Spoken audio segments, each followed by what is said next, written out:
Hello again, everybody. It's Lampini again, and I have another video game console review for you today. Sorry if the Odyssey one was a little lame. That one had more to do with like historical significance. There wasn't really much else to say outside of the story of it. You know, the games weren't all that exciting. It's more about what it was.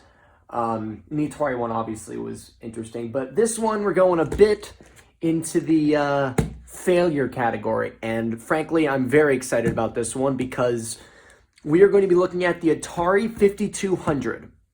Yes, this is the sequel to the 2600. The 2600 will make an appearance, don't worry, I'm going to show them off when I get the 5200 unboxed, but this was basically, here, let me open this up a little bit. So this was released in 1982, I believe, and hence the name. It was supposed to be the big successor to the Atari 2600. The Atari 2600 came out in 1977, so I suppose they thought that, you know, they needed to update it. And you're going to start seeing that a lot with this, because there's a huge theme with Atari and their 5200, really trying to add a lot of bells and whistles to the 5200 to make it seem more advanced versus the 2600. A lot of stuff that was ahead of its time, but there was a lot of other things about it that really ruined it. And as a result, it's widely considered one of the biggest video game console fails of all time. It really was not a very good console. So, oh, well, I wasn't expecting that. There's just a bunch of paper. I always hate when the boxes are this big. The fucking Atari box was this big. The Odyssey box was this big. I suppose it makes sense with this, though, because there's a lot in here. I got really lucky with this. I got a couple games. I got the console. I got the controller. Ultimate question is, we might be able to see if it plays. We might have a different excuse or reason for why it won't play. So I'm going to imagine these. Yeah, these are all the cartridges. So we can come back to those later. Those really aren't all that important. This, I think these are the connectors. That, believe it or not, that actually is important. And wow, this is the 5200 itself. I forgot how big this thing is. Well, of course it's going to be big. Or how I, not forget that it's big. Like, I've never seen one before, so how am I supposed to know how big it actually is? So, actually, let me pull out the Atari 2600 so you'll... Actually, no, we'll get to that later. Sorry, we're kind of ad-libbing this. That's kind of been my theme, or my whole theme of this whole thing, I'd imagine. So, we're going to take these out later. I suppose we'll start with the controller. Yeah, I'll ease you in a little bit. The controller... If I can ever get it out of this shit here. Actually, here. Let's move this to the bed. All right, everyone. Welcome to the bed. Let's unwrap this controller.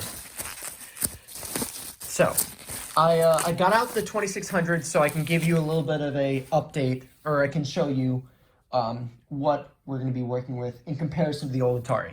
Now, like I said, there's going to be a big motif with a lot of this in a couple things. One, everything is just more updated, which I suppose makes sense. You had the Atari 2600 with its... actually, here, let's get the controller out here so I can show you. So, this is Atari 2600 controller. As you can see, joystick, button, simple. This is the 5200 controller. So you can see they've added a lot to it. There's a number pad. I don't really know what they're going for with that. They have these two little fire buttons, and then they had the start button, the reset button, and believe it or not, they actually had a pause button. Pause button being very, very new at the time. This is what I was saying about the 2600 was so successful.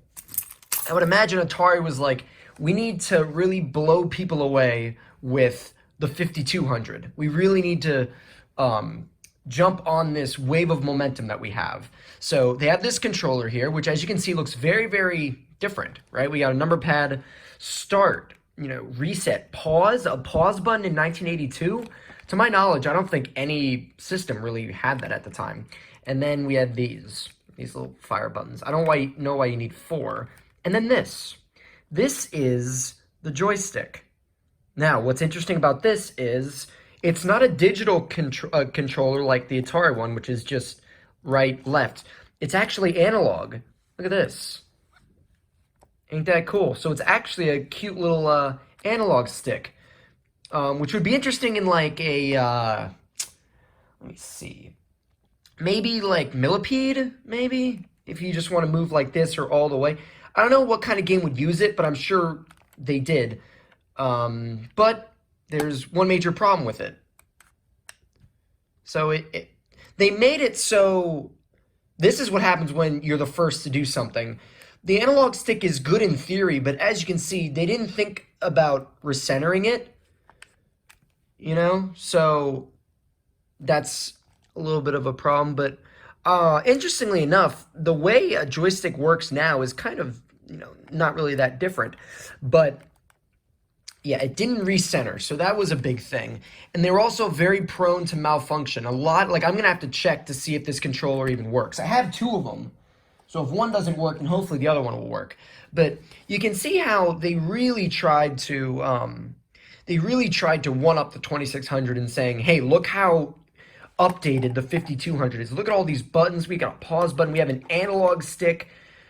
And maybe if it worked better, maybe if the games were better, maybe it could have worked, because it is kind of easy to hold in your hand. It's not like super uncomfortable, but I would imagine that it'd be hard to push everything at once, right? So you have the keypad down here, right? So here, let me get a little bit closer. So you have the keypad down here, whatever you'd use this for. Maybe this, if you're playing like an RPG game or whatever, maybe this is your inventory, and then you just have like the side button here. See, if you played it like this isn't that bad.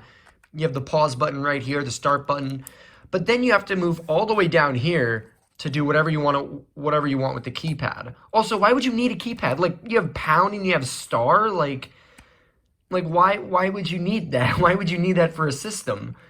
That might just come down to the fact that they just didn't know what to put. But as you can see, you can kind of see they had you could have put like an overlay over this where the keypad buttons had different different purposes, which again, they were really trying to make it like advanced, but what it ended up doing for most people was just complicate things. Because when you think about it, you have this, right? And then what did the NES have? The NES had two buttons, a start and a select button, and the joypad. Look how much more this controller has. A controller that came out, well, in America, came out 3 years before, but this already predated the Famicom. But you can see how much more complicated it is. Do you need all this for a game like Pac-Man? So, yeah, that's why the controller didn't really do all that well. The most important thing, obviously, is that it just didn't fucking work. This was prone to breaking. Pretty much everything was prone to breaking. They were not well-made controllers. Full stop. That's it. So, to carry on with the theme of things that didn't work properly, I'm going to show you this guy right here. This is the Atari 5200 TV switch box. You're probably thinking, why are you showing me a switch box? Well, Atari got very cute with this. This is another example of Atari trying to modernize their system, try and make it as cutting edge as possible, right? They have right. Well, this is where you can put your cable right in there, and you can still have this plugged in. So that's kind of cool, right? This is where the game cable goes. This is where your little RCA thing goes into, and then this is the AC adapter. So instead of the AC adapter going into the actual system itself, it goes into this box. Like the cord goes here, the AC adapter goes here, which then gets connected to the coax cable. So the AC adapter does not get plugged into the system. So I'm sure you've seen the AVGN video, but in all honesty, I don't know what they were thinking with this. I'm sure there's a reason. It just doesn't make much sense. So here I have this is the 5200 AC adapter. I just happen to have it near me. It would go in like that, and then the plug would go into the wall, and then this would pull. See, again, I don't know what they were thinking with this. But again, this was prone to breaking. And then if this broke, then you would either, maybe they sold these separately, I don't know, but then like you couldn't plug in, it would get no power to the 5200, and who knows what happens with this wire, because this is the only wire that the 5200 connects to. So who knows if this breaks, like it could pretty much brick the entire system, I would imagine. So I have no clue what they were thinking with this. So throw that away. Well, also, probably another reason why it was prone to failure is there was clearly a lot of power that needed to be used in this, because this right here is the AC adapter. Now, for scale, this is the 2600 power adapter. See, the 2600 power adapter is a lot more basic, you know? Like, it has the box and then the plug. But this is bigger than the Switch's AC adapter. So, like, this is just another, like, Atari was really trying to blow people's socks off with the 5200. They wanted to blow people away with how cutting edge it was, and I guess that meant that it needed a lot of power. But, like, this thing's heavy. Like, I don't really have anything for it to drop into, but, like, this is, like, the size of the GameCube's AC adapter, which is just very strange. I don't really know any other system that had that issue. And speaking of things that are just overall really big, the cartridges also are pretty big. I know you can't really tell because we don't have anything really to compare it to. Well, this is my wallet. That helps. I can't show you my phone. Here's a pair of sunglasses. Like, that's pretty big.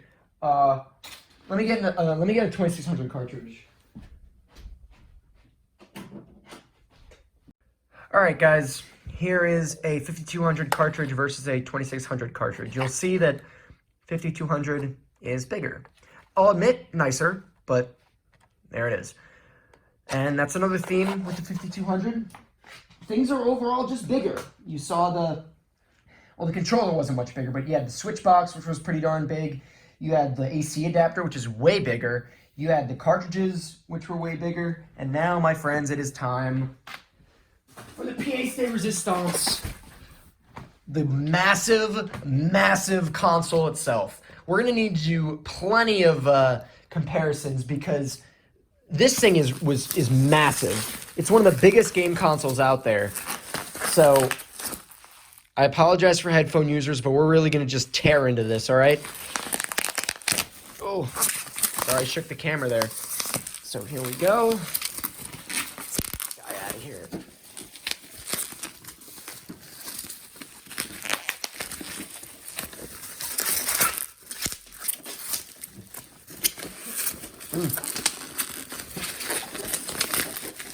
I'm sorry, headphone users. I am indeed sorry. Ooh. Oh, it's stuck on the fucking door. Oh my god, it's stuck on the door. I can't believe that. It is... Okay. Let me just get... There we go. The fucking door impaled it. Another strange choice by Atari. There we go. There we go. All right. So, that is the 5200. It is a very big system. Let me get every single one of these guys up. Here we go. And I will place the 2600 next to it. Give you an idea of how much bigger it is. So just to go over again, the cartridge is bigger, AC adapter's bigger, just everything's bigger. And then you have the 5200, and then you have the 2600 next to it. So as you can see, it is way bigger. I will say, though, it does look a lot newer. They did a very good job making it look more modern, because, like, you can just see, like, how much the 2600 was probably showing its age in terms of just how it looked. It looked very, like, new 1970s technology. This looks a lot more modern, but as you can see, it's literally almost 1.5 times the size of the 2600. So, like, how necessary did that have to be? Like, you could have just, look at all this fucking space here. Like, oh yeah, by the way, the 5200 had a fucking door on it. Now, I know what you're thinking. Well, can't you store games in it? Well, you would be correct. I'm pretty sure that's why it's there. That's the only other reason why I could imagine that it's there. We're gonna test that right now to see if game will fit in there. But yeah, as you can see, it is really big. Now, other than the size of it, I think the console looks pretty good. For 1982, I imagine that this would have looked pretty nifty. It has the 5200 right there. That's kind of a cool logo, not gonna lie. But again, it's just fucking huge. So, and that's the whole motif of the 5200. It's just bigger and more impressive looking. But do you really need all this space? So, no, look, it doesn't even store it. What? Okay, what's this for then? If you can't, you can't even store games in it. See, now what the fuck is this bullshit? Okay, there you go. Okay, you can put a game in it. Yeah, one game. You can put one game in that door. What else would it be for? I guess if you wanted to store your controller in there? Does a controller fit in there? Is that what this is for? Oh, okay. Okay. Well, now it makes a little bit more sense. It looks like you could shove a controller in there, but why would you need to why would you need to store your controller inside of your console? Like, this just kind of seems like a bad idea. Why would you need to do that? So, you plug it in, and then there you go. This is your little power button. Another cool thing that I don't know if you got a good look at it while I was messing this around, but look, it has 4 controller ports. So again, that's another, it seems like when Atari designed this, they said, what is everything about the Atari 2600 that is outdated? How can we improve it? Well, the console's bigger. I don't know. Well, it's modernized. The console's modernized. It looks newer. You know, we're going to have this little thing here. We're going to have more function with the controllers. We're going to have a bigger AC adapter, bigger power, bigger cartridges. Probably the games are going to be bigger. 4 controller ports. They really went above and beyond because this was probably the most high-profile sequel system because the Magnavox Odyssey had the Odyssey 2, but the first Odyssey, the one that I showed you, wasn't really all that successful. That's why I say the 2600 was probably the first console that was like mainstream popular. Like, people knew about Pong, people knew about all this other stuff, but video games didn't reach mainstream popularity until the 2600. So this was probably the first mainstream sequel. So they probably said, let's just double down on everything, make as advanced a system as possible. Oh, by the way, here's the cable that goes into the box. Kind of nice that they have a little thing to store it in. Not even the 2600 didn't have that, so maybe that's another thing they decided to add in. And then stuff like this, like let's have a door to hold it. See, I still don't know what they were thinking with this. Every single picture I saw, I thought, okay, well, it can store games in it. It can store a 2600 game in there, no problem. But I guess I just assumed that you could just slot them in like this and then just have like 4 or 5 games, but that's not what it was for. What the hell? So, I don't know. I will say, that needs to be cleaned up though. It's a bit messy. Oh boy. But see, nothing around back. Maybe this is another thing where they thought it would make the console look a lot cleaner. Maybe that's what they were going for. Because you have the one cable that comes out of the bottom. And I guess they just wanted a very clean looking system. I didn't really think that, they really prioritized aesthetics that much. But I guess when you're Atari and you have all that money, you can do whatever you want. So we'll plug it up like completely later. In fact, we'll jump cut to me hooking it up. Usually, we don't do that. But so here we go. This is the wire that comes out of the system, right? And then this goes into this right? And then this AC adapter right here goes into this box. And then this goes to the coax port on the TV. So, I mean, like, I don't understand why it just overcomplicates things. I can't think of any reason why they would do this. Like, I'm honestly just trying to think on like right now off the top of my head why they would want to design their system this way. But I can't think of anything outside of the fact that they wanted to really wow people with the actual design of the system. They actually just wanted someone to say, hey, look, we only have this one port. We have 4 ports here. We only have one wire that comes out of the system. I don't know. It just seems like they poured a lot of R&D into this. Like, that's what I'm getting. Like I said, this is the first sequel console to a successful console. So they probably poured in a lot of time, money, resources, design, a whole lot, the whole 9 yards into this. Making it big, making it chunky, 4 controller ports. We're gonna make the controller the most complicated one we've ever seen. We're gonna make the Switch box the most complicated thing we've ever seen.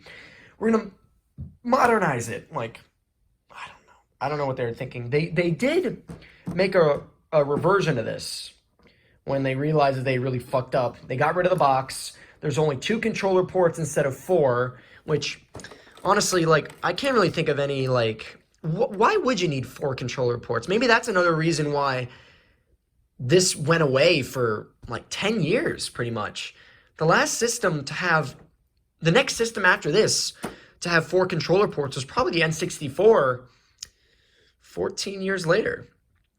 So there must just not have been much of a demand for it. They probably realized that a lot of the games that came out didn't require 4 controllers.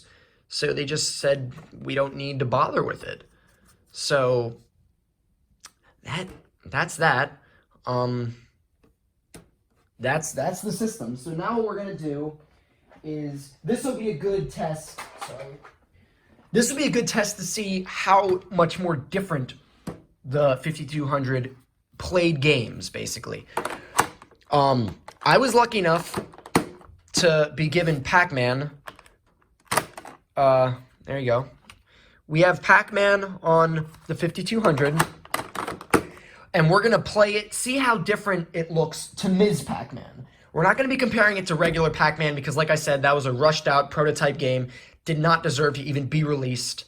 That's how shit it was. So we're going to compare it to Ms. Pac-Man, and we're basically going to see, well, we're going to see if the console even works, because I didn't check the eBay listing to see. I think I did get one that worked, but I'd have to double check the listing to see if it was sold to me like for parts or if it was sold as like used but still worked. That's gonna be exciting. I probably should look that up before I made the video, but you're gonna be as surprised as I am, basically. So we are going to plug this in, and we're gonna hopefully try and play some Pac-Man on our Atari 5200. Hello, here I am with my stupid face. We're gonna have a quick little interruption here before I actually start hooking it up. I unwrapped the other controller. Here it is. Apparently, this was broken. See what I told you? So apparently that just came off. So clearly it's not gonna work now. This rubber boot here was supposed to be on the other one, and that's kind of not doing anything either. So we're already down 1 controller. So if the other one doesn't work, then we can't fucking play it, basically. But we're in this for the long run, so let's go hook this guy up. All right, guys, here we are with our 5200 Pro system. Forgot to mention that's how they marketed this thing. It's the Pro system. All right, let's do it. So, AC adapter. Sorry, I didn't mean to hit you with it, Atari. I'm sorry. So, again, I just need, like, you need to understand, the confusion with this. You know how AC adapters work. One plug goes into the wall, one plug goes into the system. Okay? Here is your normal ass, AC wall plug that goes. Well, if you're not going to focus, then like, come on. Okay, fine. The camera doesn't want to focus on it. We are going to climb over here. Let's plug this guy in. This shouldn't be as difficult to plug in because the wire's longer. All right. So now, like I said, instead of this end, hold on, let's get this. Instead of this end going into the Atari, here comes our friend Mr. Switchbox, which then goes into that. And then outside here is the actual video cable, which I suppose also gets the power delivered to it by the Atari. Wow, this is a long cable. Wow, oh my god, this is a long cable. I guess it has to be. There's still more cable here, wow. Okay, that should be enough. And then this bit here, actually, let me do this instead. This then goes in there. I don't want to shock myself, but... And there you go. So that's how that plugs in. And then, let me... Then we get this, which then finally goes into the... Oops, don't fail me now. Which then goes into the mighty coax thing. Okay, well, it doesn't look like it's gonna want to twist. I can do that. I can do that when I'm not holding another camera up it. That's how it would work. So, again, I don't know what they were thinking with this. Maybe they thought it was going to be a cleaner setup, which I don't know why they would be preoccupied with a clean setup. Maybe I just associate that with being like a modern thing, of having like a setup that doesn't look like it has a bunch of wires snaking around your system. But that must have been what they were thinking because of right here. The wire is supposed to clip in there or on that end. So it was clearly designed with that in mind, right? So all this is out of the way, right? And all you have is that one wire coming out, right? So look at that. All that is plugged away. This is plugged into the TV, and all you have is your 5200 Pro system with this single wire. Again, I don't know. I don't know. So we got our controller, which we are now going to plug in. This wire is very short. Well, I guess Atari wants you to have the they want you to have the console close to you because they spent so much R&D on it that like I guess that's just what they wanted. So let's adjust this. I'll show it on the TV, and we will play some Atari, finally. All right, guys, the moment of truth is now upon us. The 5200 Pro system has been plugged in. After all this buildup, will the system work? This is the money question here. Okay, well, there's a little LED light that's on the Atari, so that's a good sign. Do we need to change the channel? No. This might just... I apologize, guys. This probably just comes down to my incompetency. Just because it's such an old system, but it...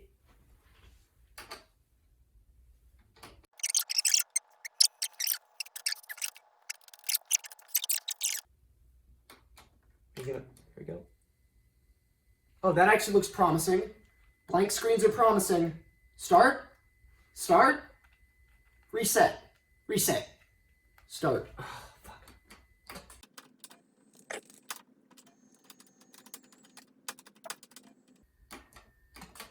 Why am I getting... I'm getting a different result each time I try and plug this in. We're going to try a different game. Maybe it's a problem with just that. Okay, well, I've been curious about this one. We have James Bond 007. How the fuck are they going to make this work? I'm kind of curious about that. Let's see if you'll accept this. Oh, the power button doesn't work very well. Half the time it doesn't even... There we go. Start. Start. Pause. Reset. Start. Well, it's making some weird noises too. Not gonna lie, the switch box is making some noises that I'm not quite comfortable with it making. Okay. We're gonna plug in Pac-Man again, but it is not looking like this is gonna work.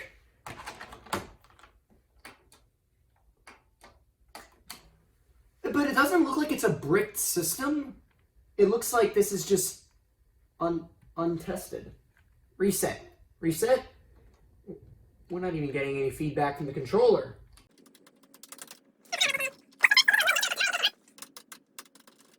Now it's just not turning on again. Don't tell me I fucking broke my system. I broke my Atari 5200 Pro system. Oh shit, I think I actually did. Or maybe the power button just doesn't...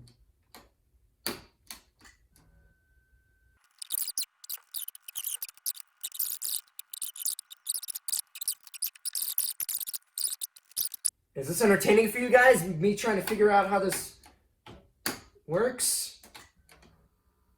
Now it's peach? Pink? What the hell? I can't get a single consistent thing to happen to this thing. Okay, what color is gonna be, what color is it gonna be now when I turn it on, huh? Yellow, okay. Now that it's unplugged, if I plug it back in, will it still be yellow? No, it's black. Let's plug it in again. Nope, now it's blue. What the hell? Alright. Atari, I'm afraid your time has come. Yeah, that's gonna be it for me. I did all I could, but that's not happening. Alright. Get off my TV. You've done enough damage to it. Alright guys, so in conclusion, that was the Atari 5200. I'm sorry this video ended up being so long. There's just a lot to say about it. So, in conclusion, Atari had a lot of money and a lot of reputation after the 2600 was a success. So they created this. They tried to create the most obscenely technologically advanced, had all the bells, all the whistles, everything they could squeeze in to a 1982 video game console.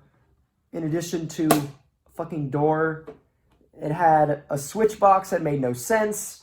It had a overly complicated controller that honestly, like, it took 10 years for a controller to even come close to being this complicated with the Super Nintendo, with its shoulder buttons and the 4 buttons. It's the only thing that comes close to this, but that was 10 years later. So, we overall could not get it to work. So, I think there's only one thing left to do. Let's drink our failures away, boys. See you guys.